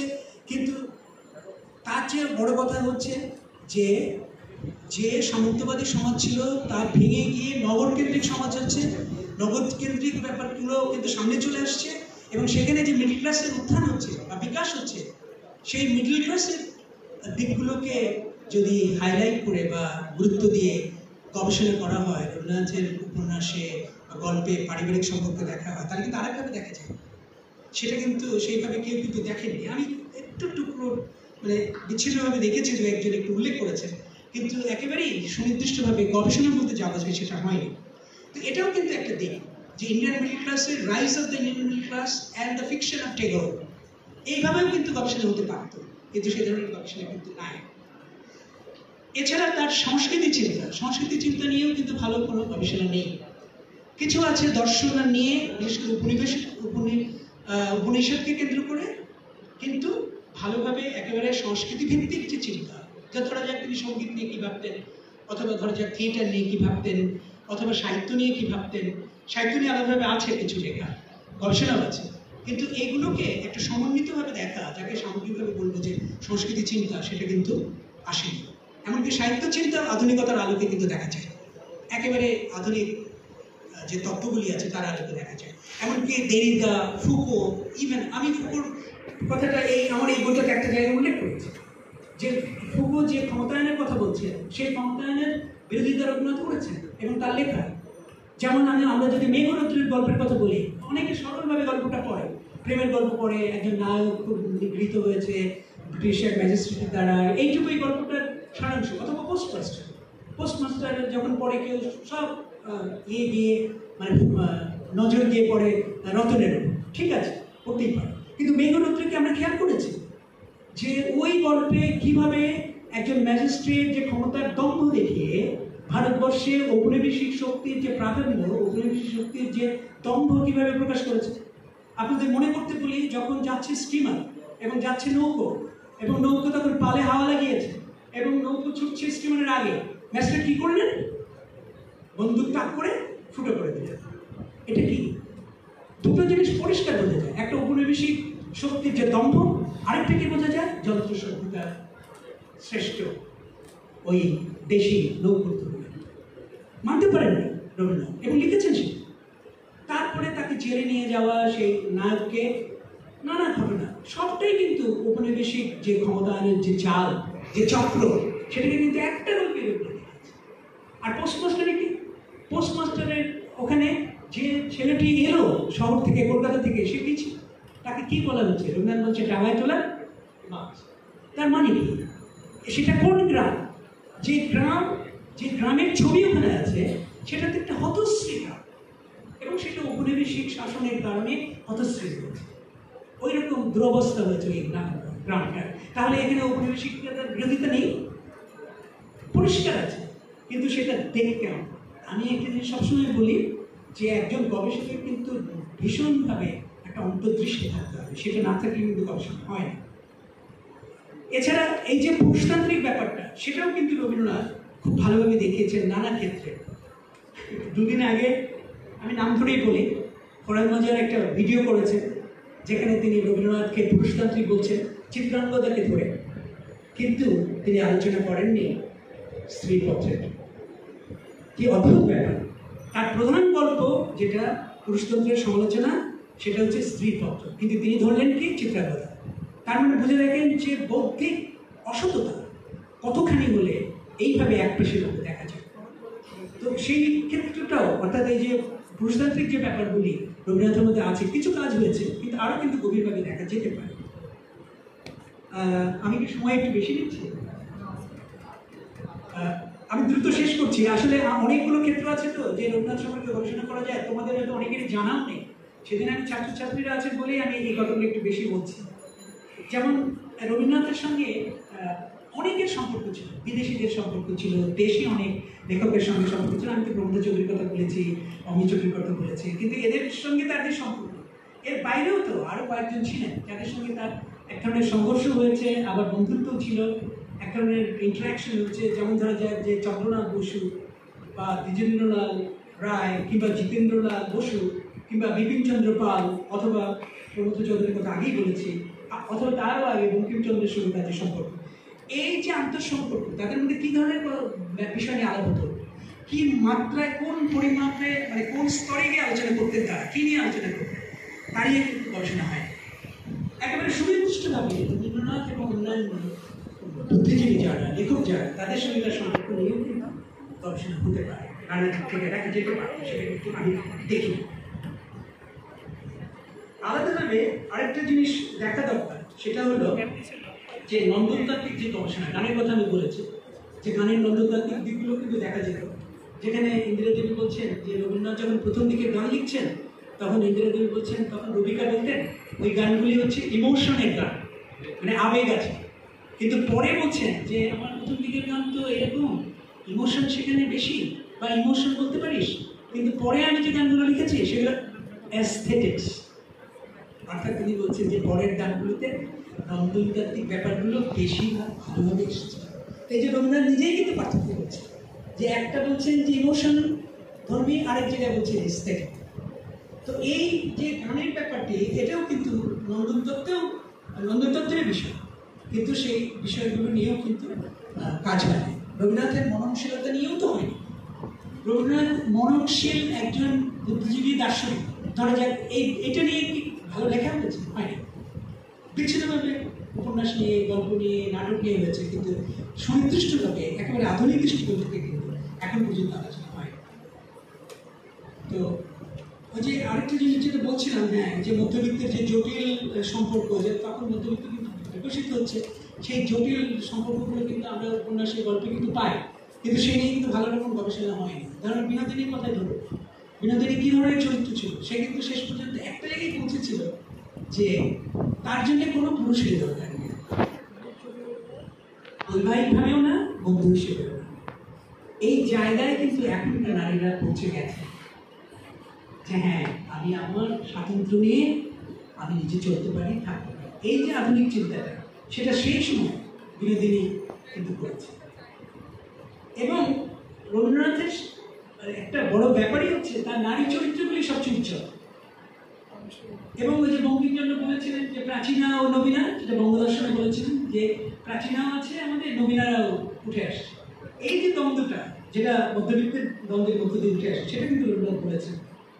এবং এই যে নারীর গৃহকর্মী থাকা, তার থেকে উঠে আসে, সেটা নিয়েও কিন্তু খুব বড় ধরনের যে গবেষণা হচ্ছে, সেটা বলব। বিশ্ব সাহিত্য এবং রবীন্দ্রনাথ, ধরা যায় গেটেকে মনে করা হয় রবীন্দ্রনাথকে মনে করা হয় যে গেটের সমপর্যায়ের একজন লেখক, সব দিক থেকে বহুমাত্রিক লেখক, কিন্তু তা নিয়ে কি গবেষণা হয়েছে? রবীন্দ্রনাথ এবং গেটে নিয়ে হয়নি। অথবা ধরা যায় রোমানার সঙ্গে তার সম্পর্ক নিয়ে অজস্র চিঠি লিখেছেন, কিছু কিছু উল্লেখ আছে, ঐতিহাসিক উল্লেখ, কিন্তু গবেষকের দৃষ্টিকোণ থেকে ব্যাখ্যা বিশ্লেষণ তো নয়। এবং চিন্ময় গুহ দুটো ভালো কাজ করেছেন, তিনি রোমানার চিঠিগুলো অনুবাদ করেছেন এবং সেটা ইংরেজিতে অনুবাদ করার পর প্রকাশিত হয়েছে, রোমানার সঙ্গে তার সম্পর্কটা দেখেছেন। কিন্তু বিস্তৃতভাবে কিন্তু এই রোমানার সঙ্গে বা অন্য যারা ছিলেন এক্সপ্লোরারের সঙ্গে তো মানে একটা সময় তার কিছু লেখা আছে তার সম্পর্কে। যাই হোক, মানে যেটা বলছিলাম, এরপর বিদেশে তো ভ্রমণ করেছেন, ভ্রমণ সাহিত্য রবীন্দ্রনাথের একটা বড় দিক, কিন্তু তা নিয়েও কিন্তু গবেষণা নেই, পাওয়া যাবে না। রবীন্দ্রনাথ এবং তার মতো ভ্রমণ আর কোনো বাঙালি লেখক কিন্তু করেননি। দেশে দেশে তিনি যখন গেছেন নানা কারণে নানাভাবে, চীনে গেছেন, জাপানে গেছেন, আমেরিকা গেছেন, এবং সেই সময়ে সেই সব দেশের অবস্থা কী ছিল, কারা বুদ্ধিজীবী ছিলেন, তাদের সঙ্গে তার কী ধরনের সংযোগ হয়েছিল, কী ধরনের বিষয় নিয়ে আলাপ আলোচনা করত, তা নিয়েও কিন্তু গবেষণা নাই। তো একটা বই আমি কিছুদিন আগে দেখলাম, সেটা মেরিডিথ বর্থুইকের বইটা, সেটা হচ্ছে the changing role of women in Bengal. এই বইটা 1984-এ বেরিয়েছে। সেইখানে এই যে চেঞ্জিং রোল অফ উইমেন, মানে নারীর ভূমিকা কীভাবে পাল্টে যাচ্ছে, এবং রবীন্দ্রনাথের উপন্যাসে কিন্তু সেটা সেইভাবে দেখা হয়। এবং সেটা দেখলে কিন্তু জেন্ডার রাজনীতি, যেটা নারীকে কেন্দ্র করে জেন্ডার যে পলিটিক্স, সেক্সুয়াল যে পলিটিক্সের কথা আধুনিক তত্ত্বে বলা হয়, সেটাও কিন্তু দেখা যেত। সেগুলো কিন্তু চোখের গালিতে আছে, যোগাযোগে আছে, এবং আরও অনেক লেখা আছে। তা নিয়েও কিন্তু সেভাবে গবেষণা হয়নি, নারীর ক্ষমতায়ন নিয়েও কিন্তু গবেষণা হয়নি। এবং তার আরেকটা দিক হচ্ছে যে তিনি কিন্তু সম্পাদক ছিলেন। তিনি সাধনা, তারপর ভারতী, বঙ্গদর্শন, ভাণ্ডার, তত্ত্ববোধিনী সম্পাদনা করেছেন। কিন্তু সম্পাদক রবীন্দ্রনাথকেও কি খুব ভালোভাবে গবেষণায় ধরা হয়েছে, পাওয়া গেছে? আমি কিন্তু দেখিনি সেইভাবে। তো সম্পাদক রবীন্দ্রনাথের অনেক ব্যাপার আছে। তিনি চিঠিপত্র লিখছেন, লেখা জোগাড় করছেন, সম্পাদনা নির্দেশনা দিচ্ছেন, সম্পাদনা করছেন, নিজে মতামত দিচ্ছেন লেখাগুলি সম্পর্কে। এইগুলো নিয়ে কিন্তু কোনো বড় ধরনের কাজ হয়। গান্ধীর সঙ্গে রবীন্দ্রনাথের সম্পর্ক ছিল, নেহরুর সঙ্গে সম্পর্ক ছিল, তার ভারত চিন্তা ছিল, রবীন্দ্রনাথের আলাদা চিন্তা ছিল, যা উনি কিন্তু একমত হননি গান্ধীর সঙ্গে, তো কিন্তু কিছুটা একমত ছিলেন নেহরুর সঙ্গে। তো এগুলো নিয়ে কি গবেষণা হয়েছে? সেটা কিন্তু পাবো না। আরেকটা বড় ক্ষেত্র আছে রবীন্দ্রনাথের চলচ্চিত্র, রবীন্দ্রনাথের গল্প, উপন্যাসের যে ফিল্ম হয়েছে, মুভি হয়েছে, চলচ্চিত্র হয়েছে, সেটা নিয়ে কি গবেষণা আছে? সত্যজিৎ রায় করেছেন, পূর্ণেন্দু বক্সী করেছেন, বুদ্ধদেব দাশগুপ্ত করেছেন, কিন্তু এগুলো নিয়ে কি কাজ আছে? আমার কিন্তু ছবি রবীন্দ্রনাথের 3 নারী নিয়ে পূর্ণেন্দু বক্সীর একটা মুভি আছে, ঘরে বাইরে নিয়ে আছে, এমনকি ঋতুপর্ণ শেষ পর্যন্ত চোখের বালি করলেন, এগুলো সবই তো আছে, কিন্তু এই নিয়ে কি গবেষণা হয়েছে? মানে যাকে বলে যে একজন গবেষক কি ভালো করে দেখার চেষ্টা করেছেন, ধরো যে ফিকশনে কেমন ছিল, তার রূপায়ণটা কীভাবে ঘটেছে বইতে, সেটা কি দেখেছেন? সেটা কিন্তু পাওয়া যায়। তো আমি এই কথাগুলো কেন বলছি, যে রবীন্দ্রনাথের মানে নানা ক্ষেত্র আছে যেগুলো আমরা এখনো সেইভাবে লক্ষ্য করিনি এবং গবেষণা হয়নি। তারপরে বিশ্বপথিক রবীন্দ্রনাথ, যেটা একটু আমি বলছিলাম, নানা দেশে দেশে গেছে। এই বিশ্বপথিক রবীন্দ্রনাথকে ভালোভাবে দেখার কিন্তু একটা দিক আছে। সেই নানা জনের সঙ্গে তার সম্পর্ক হয়েছিল, আদ্রে জিদের সঙ্গে সম্পর্ক হয়েছিল, তারপরে ওই আমরা জানি ওকাম্পোর সঙ্গে তার সম্পর্ক হয়েছিল। এইগুলো নিয়েও কিন্তু এককভাবে ভালো কোনো গবেষণা গ্রন্থ নাই কিন্তু, বা একটা ভালো গ্রন্থ নেই, বিচ্ছিন্নভাবে আছে, কিন্তু এককভাবে সবার সঙ্গে কী সম্পর্ক হয়েছিল, তিনি কী ভাবতেন, তারা কী ভাবত, সমকালীন প্রেক্ষাপটটা কেমন ছিল, সেটা কিন্তু তাই নিয়ে কিন্তু আলোচনা হয়নি। তো একটা বই আপনারা পড়েছেন কিনা জানি না, কিন্তু অনুরোধ করবো যারা অন্তত শিক্ষক তারা যদি পড়েন উপকৃত হবেন। সেটা হচ্ছে দীপেশ চক্রবর্তীর যে বইটি, প্রভিন্সিয়ালাইজিং ইউরোপ। রবীন্দ্রনাথ ইউরোপকে কীভাবে আত্মীকরণ করেছিলেন, স্বীকরণ করেছিলেন, কোন কোন অর্থে, কী কী অর্থে, সেই কথাগুলি কিন্তু সেই বইতে চমৎকারভাবে দেওয়া আছে। প্রভিন্সিয়ালাইজিং ইউরোপ, ইউরোপকে প্রভিন্স করে ফেলেছিলেন নিজের রবীন্দ্রনাথ, কীভাবে। তো এইটা কিন্তু ওই যে বিদেশিদের সঙ্গে তাদের সম্পর্ক, সেটা দেখতে গিয়ে কিন্তু আমরা দেখতে পাই।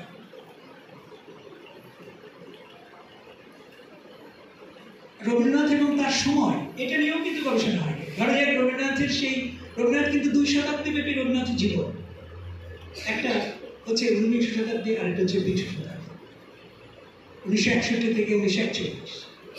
এই যে 2 শতাব্দী জুড়ে কিন্তু তার জীবন, এবং এই সময়ে বৈশ্বিক কি ছিল, সময়টা কেমন ছিল, দেশের সময়টা কেমন ছিল, সে মানে আমি একেবারে পলিটিক্যাল দিক থেকে বলছি, সামাজিক দিক থেকে বলছি, তার প্রেক্ষাপটে রবীন্দ্রনাথকে কিন্তু বিচার করা হয়নি, বিচার করে দেখা হয়নি। রবীন্দ্রনাথের ইংরেজি রচনা, সেটা আমি একটু বলেছি। তো তার ইতিহাস চিন্তা সে সম্পর্কে বলা হয়নি, তার রাজনীতি চিন্তা নিয়ে কিছু লেখা আছে, বিশেষ করে ন্যাশনালিজম নিয়ে। আমিও এই বইটাতে প্রথম প্রবন্ধটা হচ্ছে প্রাচ্যবাদ উপনিবেশবাদ রবীন্দ্রনাথ, এই নিয়ে আমি একটা লেখা লিখেছি, অর্থাৎ যে ওরিয়েন্টালিজমের দিক থেকে দেখা এবং কলোনিয়ালিজমের পোস্ট কলোনিয়ালিজমের দিক থেকে দেখা, এটা নিয়ে কিন্তু গবেষণা হয়নি আগে। এবং খুব বিস্ময়কর আমার কাছে মনে হয়েছে, আমি যখন লিখতে যাই তখন আমার মনে হচ্ছিল কি আশ্চর্য, এই দিকটা লেখা হলো না, তখন আমি লেখা শুরু করি। তো এগুলো কিন্তু আবার নতুনভাবে আরও দেখা সম্ভব, আরও অনেক রচনার ভেতরে নানাভাবে দেখা যায়। এবং রবীন্দ্রনাথের প্রকৃতি চিন্তা এটা সবাই কিন্তু জানে, ছাত্ররা অনেকে পড়েন এবং আমরা যারা শিক্ষক তারা পড়েছি প্রকৃতি চিন্তা বা প্রকৃতি কীভাবে এসছে রবীন্দ্রনাথের, বিশেষ করে কবিতায়।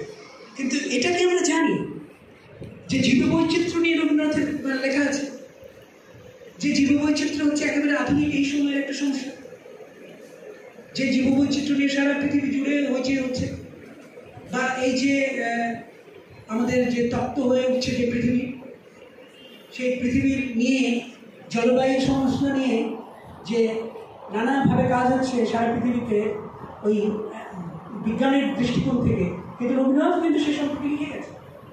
কিন্তু সেই প্রকৃতি নিয়ে চিন্তার কথা বলা হয়, কিন্তু তার মধ্যে কীভাবে জীববৈচিত্র্যের কথা আছে, কীভাবে এই আমাদের যে উষ্ণায়ন বা যে গ্লোবাল যে ওয়ার্মিং সেই বিষয়টি কীভাবে রবীন্দ্রনাথে আছে তা কিন্তু কেউ দেখেননি না।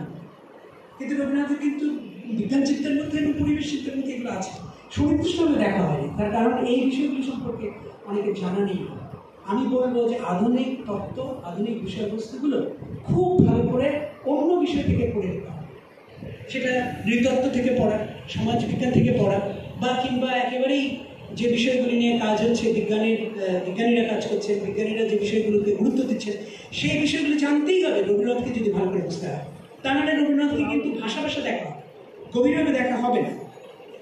এই জিনিসটার কিন্তু আমি গুরুত্ব দিতে চাই যারা নতুন গবেষক তাদের, যে নতুন কি চিন্তা আছে, এখন কোন চিন্তাগুলি নানাভাবে আলোচিত হচ্ছে, সেই চিন্তাগুলির সঙ্গে পরিচিত হতে হবে। শুধু তাত্ত্বিক দিক থেকে নয়, এটা নৃতাত্ত্বিক দিক থেকেও, বিজ্ঞানের দিক থেকেও কিন্তু দেখার দরকার আছে। তারপরে সাহিত্য সমালোচক রবীন্দ্রনাথ খুব ভালোভাবে কিন্তু এই নিয়েও গবেষণা হয়নি। ধর্মচিন্তা বা মানবিকতা, একেবারে হিউম্যানিস্ট রবীন্দ্রনাথ, এ নিয়েও কিন্তু ভালো কোনো গবেষণা এখনও নাই। রবীন্দ্রনাথ এবং ভারতীয়তা অর্থাৎ ইন্ডিয়াননেস এবং রবীন্দ্রনাথ, এইটাও কিন্তু খুব ভালোভাবে গবেষণা নাই। তো আমি আসলে অনেক ক্ষেত্রে দেখছি যে রবীন্দ্রনাথের উপর গবেষণা হয় না। রণজিৎ গুহর কথা বলছিলাম, তার দুটো বই আছে, একটা বই হচ্ছে 6 ঋতুর গান, রবীন্দ্রনাথের গান নিয়ে, আরেকটা হচ্ছে কবির নাম ও সর্বনাম। এবং এই দুটো বই যদি আপনারা পড়েন দেখবেন যে এই যে তাত্ত্বিক কথাগুলো বললাম না যে জানা দরকার, তিনি কিন্তু ভর্তৃহরি, আনন্দবর্ধন, অভিনবগুপ্ত থেকে শুরু করে মানে ভারতীয় যত কাব্যতাত্ত্বিক ছিলেন তাদেরকে অবলম্বন করে এবং একই সঙ্গে জাক লাকাকে বা রোমান ইয়াকবসনকে বা উইটগেনস্টাইনকে বা মাদলিন রিয়ার্তোকে, জাম্বাতিস্তাকে, ভিগোকে, এলিয়টকে, মির্জা এলিয়টকে, আন্তোনিও ডামাসিও বা ফ্রয়েড, কান্ট, এদেরকে সমন্বিত করে কিন্তু আলোচনা করছেন। এই আলোচনা চাই যারা তরুণ প্রজন্ম, তারা যেন এদিকে নজর দেয় যে এইভাবে দেখতে হবে রবীন্দ্রনাথ। তো শুধুমাত্র খুব সামান্য পরিসর থেকে না, সামান্য চিন্তার ভেতর থেকে না, একটা বৈশ্বিক দার্শনিক প্রেক্ষাপট এবং ভারতীয় কাব্যতত্ত্বের প্রেক্ষাপটে দেখা দরকার আছে। তো আমি শেষ করে আনছি, কিন্তু আরেকটা কথা বলে শেষ করব, সেটা হলো এই যে আমি যেটা বলছিলাম যে পার্থ চট্টোপাধ্যায়ের একটা বই বেরিয়েছে প্রজা ও তন্ত্র নামে, সেখানে রবীন্দ্রনাথ দুটো প্রবন্ধ পড়লাম। তার মধ্যে একটি প্রবন্ধ ছিল ন্যাশন কি, তাই নিয়ে রবীন্দ্রনাথের কী ভাবনা ছিল, এবং পার্থ চট্টোপাধ্যায় এই বর্তমানের প্রেক্ষাপটে দেখার চেষ্টা করেছে। এবং আপনারা জানেন যে এই ধরনের গবেষণা আরও করেছেন আশিস মধ্যে তার দি ইলিজিটিমেসি অফ ন্যাশনালিজম বইতে, কিংবা যেটা বললাম যে পার্থ চট্টোপাধ্যায় তার কিন্তু রবীন্দ্রনাথ নিয়ে খুব বেশি লেখা নেই। একটা আছে ওই যে 3টে পর্ব তিনি ভাগ করে দেখিয়েছিলেন যে রবীন্দ্রনাথের জীবনে 3টে পর্ব আছে এবং সেই 3টে পর্ব মিলিয়েই তাকে দেখতে হবে। আরেকটা যে নেশন কি, এই একটা বক্তৃতা আসলে, সেই বক্তৃতার মধ্যে তিনি দেখার চেষ্টা করেছেন যে আসলে রবীন্দ্রনাথ কীভাবে সমকালীন রাজনীতিকে কীভাবে দেখেছেন এবং তা এখনও কীভাবে তার সঙ্গে। তিনি একটু ক্রিটিকে করেছেন যে অনেক কিছু অপারেশন নেই, এবং আমারও মনে হয়েছে অপারেশন হয়ে গেছে। কিন্তু যেমন রবীন্দ্রনাথ একেবারেই বলছেন যে আমাদের মানবিক হতে হবে, কিন্তু পার্থ চট্টোপাধ্যায় ক্রিটিকে করছেন এই মানবিক হওয়াটা কি সহজ এখন? আসলেই কিন্তু সহজ নয়, এবং সেটা কীভাবে সহজ নয় সেটা কিন্তু তিনি দেখিয়েছেন। এবং এই ধরনের কিছু আলোচনা আরও অন্য দিক থেকে করেছেন কেতকী কুশারী ডাইসেল, আপনারা জানেন। তবে আমার আরেকটা বই মানে পড়তে গিয়ে আমার মনে হচ্ছে রবীন্দ্রনাথ কিন্তু এভাবেও দেখা হয়নি কখনো, এবং দেখা হওয়া দরকার। সেটা হচ্ছে সুধীর কাকার। সুধীর কাকারের একটা বই আছে, দি মেকিং অফ এ পোয়েট। না, বইটার নাম হচ্ছে young Tagore, the making of a genius. Young Tagore, the making of a genius, অর্থাৎ রবীন্দ্রনাথের প্রতিভা সেই বাল্যকাল থেকে শৈশব থেকেই হচ্ছে। তার বিস্তৃত খুব চমৎকার লেখা, ইংরেজিতে বইটা, কিন্তু খুবই ভালো লেখা। এবং তিনি দেখে সুধীর কাকার হচ্ছে একজন সাইকোঅ্যানালিস্ট, কিন্তু তিনি ভারতের সবচেয়ে বিখ্যাত সাইকোঅ্যানালিস্ট, কিন্তু সাহিত্য এবং সংস্কৃতিকে ব্যাখ্যা করেন, যেটা আশিস নন্দীও করেন। আশিস নন্দীর বইটা হচ্ছে দি ইলিজিটিমেসি অফ ন্যাশনালিজম, আর সুধীর কাকারের বইটা তো বললামই। এরা কিন্তু মনুসংরক্ষণের দিক থেকে এবং আধুনিকতার দিক থেকে, মনোবিজ্ঞানের দিক থেকে কিন্তু ব্যাখ্যা করছেন, দেখছেন। তো এইভাবে কিন্তু আরও অনেকেই লেখে গেছে। আমি বলবো যে এই লেখাগুলো পড়বে, যারা গবেষণা করতে চান তারা কিন্তু রবীন্দ্রনাথের কী লেখা হচ্ছে সেটা পড়তেই হয়, কারণ ওটা এক ধরনের রিভিউ বলেই শুরু করতে হয় গবেষণা করবে। তো সেই জন্য পড়বেন আশা করি, এবং সেইগুলোর ভেতর থেকে নানা দিক থেকে আপনারাও আবিষ্কার করতে পারবেন, বুঝতে পারবেন যে কত দিক থেকে তাকে নিয়ে এখনো গবেষণার বাকি আছে। আসলে রবীন্দ্রনাথ বলতে গেলে একটা তুলনা দিয়েই বলতে হয় যে রবীন্দ্রনাথ আসলে মহাসমুদ্র। তার রচনা, তার চিন্তা, তার সবকিছু এখনো আমাদের কাছে অনাবিষ্কার রয়ে গেছে, কিন্তু একটা পক্ষ তাকে যেভাবে চিন্তিত করছে সেটা খুবই দুর্ভাগ্যজনক। তারা রবীন্দ্রনাথকে রবীন্দ্র বিদ্বেষী বলে করছে, কিন্তু রবীন্দ্রনাথ তো হিন্দুও ছিলেন না, তিনি ব্রাহ্মণ ছিলেন। মুসলমানদের সম্পর্কে তিনি একটা হিন্দু মুসলমান প্রবন্ধে তিনি বলছেন, হ্যাঁ বঙ্গভঙ্গের সময় তিনি বঙ্গভঙ্গের বিরোধিতা করেছেন, সেটা ঠিক প্রথম দিকে, কিন্তু তিনি ক্রমশ বুঝতে পারছিলেন যে মুসলমানদের একটা দাবি আছে, তাদের নিজেদের একটা স্বাতন্ত্র্য এবং তাদের নিজেদের প্রতিষ্ঠার একটা ব্যাপার আছে। তখন কিন্তু আমি সমর্থন করছি। তার একটা প্রবন্ধ আছে হিন্দু মুসলমান নামে, সেই প্রবন্ধে পরিষ্কার করছে যে এখন মুসলমানরা যে তাদের অধিকার নিয়ে সামনে এগিয়ে আসছে সেটাকে আমাদের সম্মান জানাতে হবে এবং সেটাকে গ্রহণ করতে হবে। আমরা একসময় সেটা সরিয়ে রেখেছি, সেটা ঠিক হয় না, কিন্তু এখন তাদেরকে গুরুত্ব দিতে হবে। এবং হিন্দু বিশ্ববিদ্যালয়ের নামে তার আরেকটি প্রবন্ধ আছে, সেখানেও বলছে যে মুসলমানদের শিক্ষায় তারা যে বিশ্ববিদ্যালয় চাইছে সে বিশ্ববিদ্যালয় হতে পারে এই কারণে যে মুসলমানদের যদি এগিয়ে আসতে হয় তাহলে তাদের এই শিক্ষা প্রতিষ্ঠানগুলির দরকার আছে। এটা রবীন্দ্রনাথ বলছেন, কিন্তু এই কথাগুলি বলে না রবীন্দ্র বিদ্বেষী যারা, তারা এই কথাগুলি বলে না। তারা শুধু রবীন্দ্রনাথ ঢাকা বিশ্ববিদ্যালয়ের বিরোধিতা করছেন, যেটা একটু মিথ্যাচার। কেউ বলেনি যে রবীন্দ্রনাথ ঢাকা বিশ্ববিদ্যালয়ের বিরোধিতা করেছে। বিরোধিতা করেছিলেন অন্যেরা, আশুতোষ মুখোপাধ্যায় কলকাতা বিশ্ববিদ্যালয়ের ভাইস চ্যান্সেলর, তিনি করেছিলেন এবং তার সঙ্গে কয়েকজন ছিলেন, কিন্তু রবীন্দ্রনাথ বিরোধিতা করেননি। বলা হয় যে রবীন্দ্রনাথ বরের মাঠে যে সভাটা হয়েছিল 27শে মার্চ 28শে মার্চ 1912 সাল, সেখানে রবীন্দ্রনাথ উপস্থিত ছিলেন না। রবীন্দ্রনাথ তখন সিরাই গেলেন। রবীন্দ্রনাথ তখন তার 3 দিন আগে, অর্থাৎ 23 তারিখে কি 22 তারিখে তিনি শান্তিনিকেতন থেকে আসছেন সিরাজগঞ্জে বিশ্রামের জন্য, এবং তারপরে তার বিলেত যাওয়ার কথা। রবীন্দ্রনাথ ছিলেনই না ওই সভায়, এটা মিথ্যাচার। এবং একই সঙ্গে সঙ্গে বলা হচ্ছে যে রমেশচন্দ্র নাকি বলেছেন যে রবীন্দ্রনাথ ওই সভায় উপস্থিত ছিলেন। রমেশচন্দ্রের রচনাগুলি আমি আবার পড়ব, বিশেষ করে তার স্মৃতিচারণা ঢাকা বিশ্ববিদ্যালয়ে নাই, সেখানে বিরোধিতা করেননি। সেখানে তিনি একটা কথা বলেননি যে রবীন্দ্রনাথ ওই ঢাকা বিশ্ববিদ্যালয়ের বিরোধিতা করেছেন। তাহলে কি ঢাকা বিশ্ববিদ্যালয়ে আসতে পারতেন তিনি? জগন্নাথ বিশ্ববিদ্যালয়ে আসতে পারতেন তিনি? কিছুতেই আসতে পারতেন না। তাকে তো ঢাকা মিউনিসিপ্যালিটি থেকে শুরু করে সবাই সম্বর্ধনা দিয়েছেন। নবাবের বোটে তিনি থেকেছেন এইখানে, এই বুড়িগঙ্গায় পুরো সময়টা। প্রথমে উঠেছিলেন তিনি রমেশচন্দ্র মজুমদারের বাড়িতে, যেটা এখনকার আমাদের বাংলা একাডেমি, যে বর্তমান হাউস, সেই বাড়িতে তিনি উঠেছিলেন। রমেশচন্দ্র তখন ওখানে থাকতেন, তিনি অধ্যাপক ছিলেন, তখনও ভাইস চ্যান্সেলর হননি। তার সঙ্গে যোগাযোগের সূত্রে তিনি সেখানে উঠেছেন। রমেশচন্দ্রজি আত্মজীবনীতে আছে, পরিষ্কারভাবে এই কথাগুলি বলা আছে। এবং ওইখানে থাকার পরে রবীন্দ্রনাথ একটু হাসপাস লাগছিল। রবীন্দ্রনাথ একটু খোলামেলা পরিবেশটা ওখানে খোলামেলা ছিল তখন। তারপরে বলছিলেন যে আমি যদি একটু নদীটা দেখতে পারতাম। তখন ঢাকার নবাব তাকে অফার করে রমেশচন্দ্র মজুমদারকে যে আমার বোটে উনি এসে উঠুন, থাকুন, এবং তিনি উঠেছিলেন। এবং সেই সংবাদ আনন্দবাজারে, দেশ পত্রিকায় সব বেরিয়েছে ওই সময়।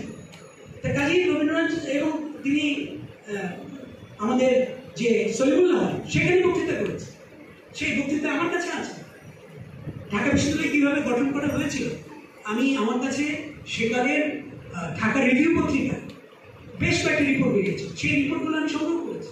আমি দেখেছি যে সেখানে কোথাও রবীন্দ্রনাথের নাম নেই। এমনকি যে রিপোর্টের কথা বলা হয় যে Calcutta university commission Dhaka report, যেটা 1912 সালে বেরিয়েছিল, 12-13 সালে, সেখানে না 17 সালে বেরিয়েছিল, সেখানে রবীন্দ্রনাথের কোনো বিরোধিতার কথা নেই, বরং মুসলমানরাও বিরোধিতা করেছে। মুসলমানরা কারা বিরোধিতা করেছে? মুসলমানরা ভেবেছে যে এইখানে বিশ্ববিদ্যালয় করে কি হবে, আমাদের ছেলেরা তো এখন বিশ্ববিদ্যালয়ে যাওয়ার পর্যায়ে পৌঁছায়নি, অর্থাৎ তারা ইন্টারমিডিয়েটই পাস করে না, তাহলে বিশ্ববিদ্যালয়ে যদি হয় সেটা কারা পড়বে? সে তো পড়বে হিন্দু ছেলেরা, যারা অন্য জায়গা থেকে আসবে ভারতে, এমনকি পশ্চিমবাংলা থেকে চলে আসবে ঢাকায়, তারা পড়বে, তাহলে আমাদের লাভ কি? আবার হিন্দুরাও এখানকে বিরোধিতা করেছে। তারা বলেছিল যে হ্যাঁ, এখানে যদি বিশ্ববিদ্যালয় হয় তাহলে পরে যে মুসলমানরাও করেছিল একই কারণে, সেটা হলো যে এখানে যে স্কুলগুলি আছে, তখন স্কুলে ছিল সব, সেই স্কুলগুলোর অনুদান কমে যাবে, স্কুলগুলোর যে অর্থায়ন হচ্ছে সেটা কমে যাবে, চলে যাবে বিশ্ববিদ্যালয়, তা আমাদের লাভ হবে না, আমাদের হিন্দু ছেলে মেয়েদেরও লাভ হবে না, আমাদের এখানে স্কুলের সমস্যা। কিন্তু ব্রিটিশ সরকার চেয়েছিল যেটা হোক, এবং মুসলমানদের দিকে তাকিয়ে চেয়েছিল হোক। রবীন্দ্রনাথের বিরোধিতা করেনি, কারণ হিন্দু মুসলমান যে হিন্দু বিশ্ববিদ্যালয়ে যে লেখাটা তিনি লিখছেন সেই সময়, তার মধ্যে পরিষ্কার আছে যে মুসলমানদের শিক্ষা দীক্ষার দরকার আছে। তিনি চিঠিতে লিখছেন শহীদুল্লাহকে, ডক্টর শহীদুল্লাহকে, যে আমি একদিনও কোনো প্রসঙ্গে মুসলমান বিরোধিতা করিনি, মুসলমানদের বিরোধিতা করিনি, এটা আমার কোনো লেখাতে পাবে না, যখন শহীদুল্লাহ লেখা করতে থাকে। তার কাজে রবীন্দ্রনাথ সম্পর্কে শুধুই মানে যারা মিথ্যাচার করছে, বিদ্বেষ ছড়াচ্ছে, তারা একেবারে তথ্যগুলোই জানে না, তথ্যগুলো চেপে গিয়ে বলতেছে। বলা হচ্ছিল যে ওই যে ক্যালকাটা ইউনিভার্সিটি কমিশন রিপোর্ট, যেটা যার উপর ভিত্তি করে ঢাকা বিশ্ববিদ্যালয় হয়, ঢাকা বিশ্ববিদ্যালয় কীভাবে হবে না হবে সব কিছু ওখানে লিপিবদ্ধ আছে, ব্রিটিশরা লিপিবদ্ধ করেছে। সেখানকার একটা পৃষ্ঠা উল্লেখ করে বলা হয় যে রবীন্দ্রনাথ বিরোধিতা করেছেন, অমুক পৃষ্ঠা। আমি পুরো রিপোর্টটা পড়েছি, আমার কাছে পুরো রিপোর্টটা আছে, প্রায় 400-450 পৃষ্ঠার রিপোর্ট। আমি পাতায় পাতায় পড়েছিলাম, পিডিএফ কপি আছে আমার কাছে। কোথাও নেই, কোথাও রবীন্দ্রনাথের বিরোধিতা নেই, ওই পৃষ্ঠাটাও আমি দেখেছি, সেখানেও নেই। তার মানে কি পরিমাণে মিথ্যাচার এবং কি পরিমাণে রবীন্দ্রনাথ সম্পর্কে এই মিথ্যাগুলি ছড়ানো হয়, সেটাই হচ্ছে খুব বিস্ময়কর। আর রবীন্দ্রনাথ শুধু একবার না, দুইবার এসেছেন ঢাকায়, একবার 26-এ আর একবার 35-এ যখন তিনি। তো যাই হোক, আমি যে জিনিসটা আলোকপাত করতে চাচ্ছি না, যে রবীন্দ্রনাথকে পড়তে হবে, অনেক বেশি পড়তে হবে, বিশেষ করে প্রবন্ধ। আমি অনুরোধ করবো, এই প্রবন্ধ অনেকে ভয় পড়ে, তার অনেক লেখা আমাদের শিক্ষকরাই পড়েন।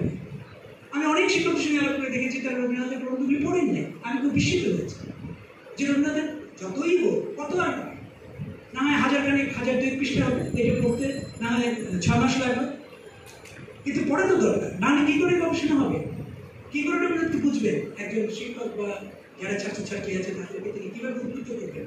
সেজন্য আমি অনুরোধ করবো যে রবীন্দ্রনাথের গদ্যগুলো প্রথমে পড়বেন এবং ধারাবাহিক, তাহলে কিন্তু রবীন্দ্রনাথকে চমৎকার বোঝা যাবে।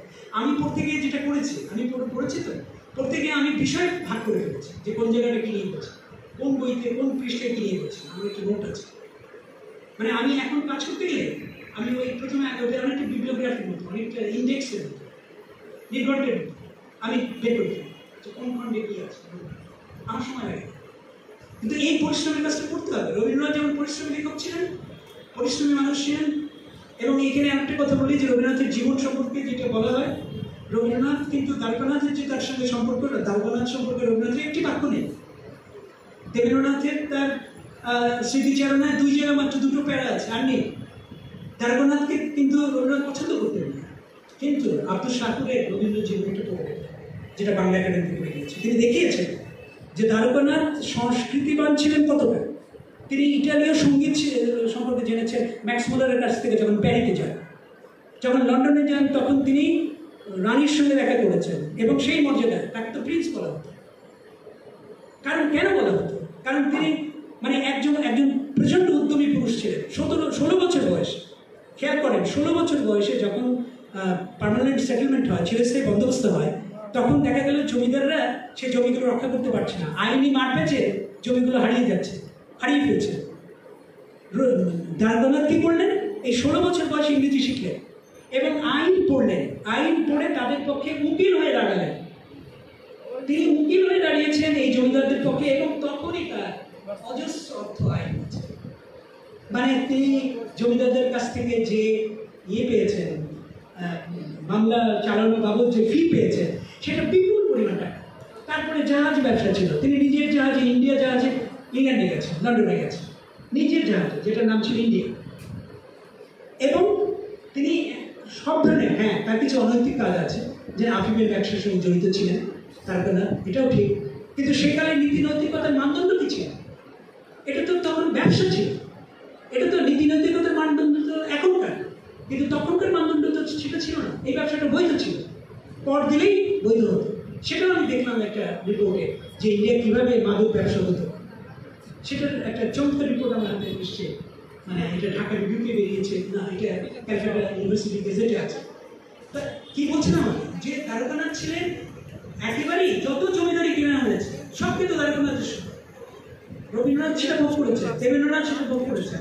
দেবেন্দ্রনাথ কিন্তু উদ্যমী পুরুষ ছিলেন, তিনি হিমালয়ে পড়ে থাকেন, স্ত্রী অসুস্থ, কিন্তু সরাসরি দেখাতে পারেন, দেরি করে দেখেন। তো দেবেন্দ্রনাথ ছিলেন অনেকটা সন্ন্যাসী, তিনি ওইভাবে সাংসারিক ছিলেন না। এবং রবীন্দ্রনাথ কিন্তু সন্ন্যাসী ছিলেন না। রবীন্দ্রনাথ যে শ্রীনিকেতন করছেন, বিশ্বভারতী করছেন, ব্রহ্মচর্যাশ্রম করছেন, তা কিন্তু একজন উদ্যমী পুরুষের পরিচয় পাওয়া। এটা কার কাছ থেকে পাওয়া? এই উত্তরাধিকার তো দ্বারকানাথ ছিলেন, তিনি একই সঙ্গে পেয়েছেন ওই উত্তরাধিকার এবং সংস্কৃতির চিন্তা।